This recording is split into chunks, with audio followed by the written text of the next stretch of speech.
ما برگشتیم بعد یه مدت کوتاه. سلام علیکم. سلام علیکم. خب وسط رانندگی چی میگی؟ بیا صحبت کن، حرف بزن. واقعا میخوای ما رو با کشتن بدی ها؟ آره، هم خودم و خودتو دو تا خانواده رو درگیر کنی. چه کاری آخه؟ آره با تازه میخواد تازه دامادم بشه.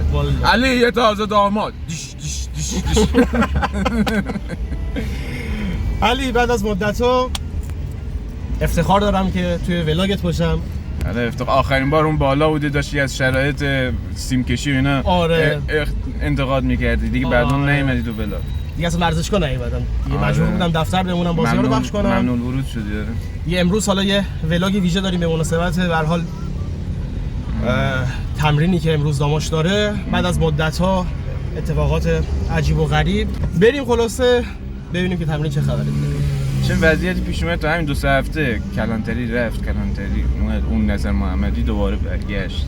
تنتو دیدی علی؟ فکر کنم آخر فصل دوباره فراهانی میاد. آره از فراهانی شروع شد، نظر محمدی اومد. از چیز شروع شد کی بود؟ بگو. کلانتری شروع شد. آره. فراهانی شد. بعد دوباره نظر محمدی شد، بعد دوباره فراهانی شد.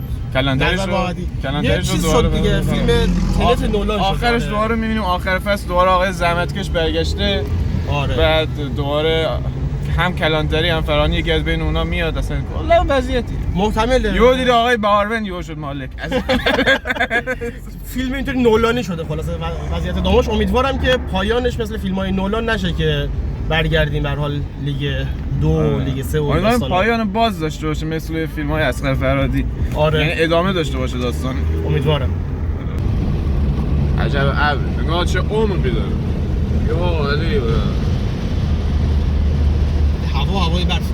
بعد یک مدت طولانی ما داریم میریم سردار جنگ. البته تو فکر کنم رفتیم. من علی بازی با مس شبانش چیه؟ مصنوعی اگه که اینجا دارن تمرین میکنن؟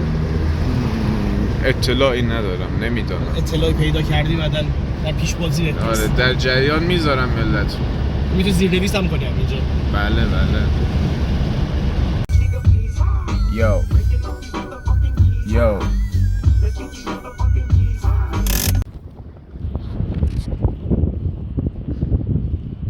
علی رضا. بله. اینجا یا یزدی؟ در مجموع اینجا.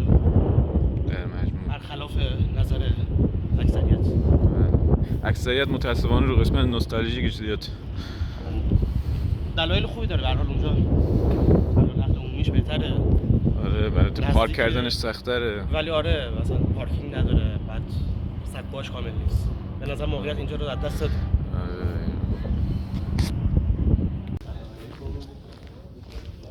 اوضاع چطوری؟ عالی. مالک داریم اما مالک داره فیلم میگیره. مالک هوادار. مالک آره دقیقاً خواستیم به هم موضوع فرست. مالک هوادار.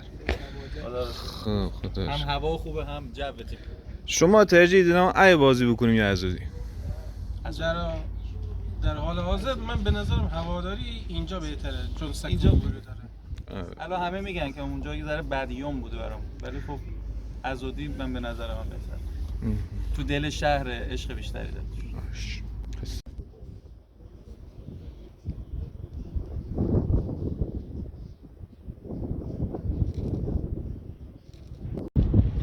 چون یه سری آماده گرم کردن و تمرین کردن هستن و یه سری بیرونن با لباس شخصی.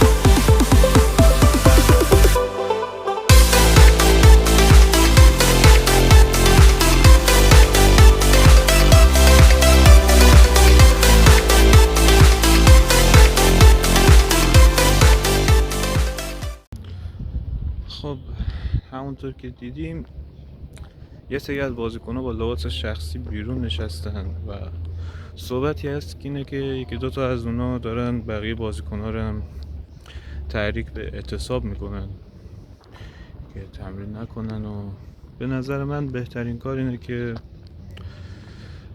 از الان این نفرات جدا بشن تا تکلیف تیم مشخص بشه، بتونیم در صورت امکان نفرات جدید جذب کنیم.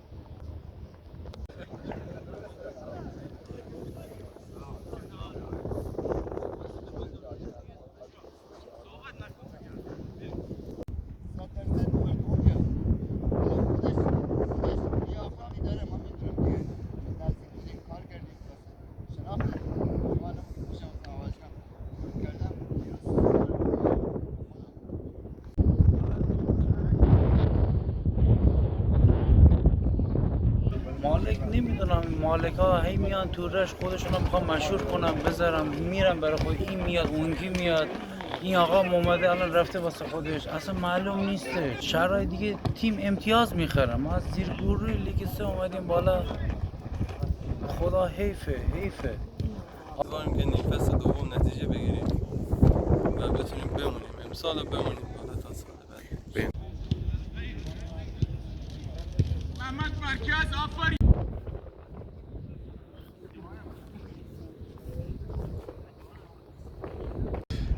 دو رفیق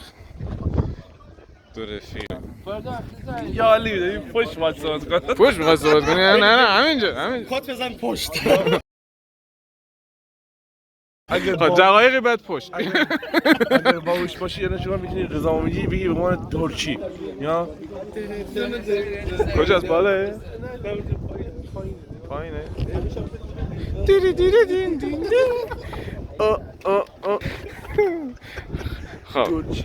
خب اون که این تیمو به این وضعیت رسونده رو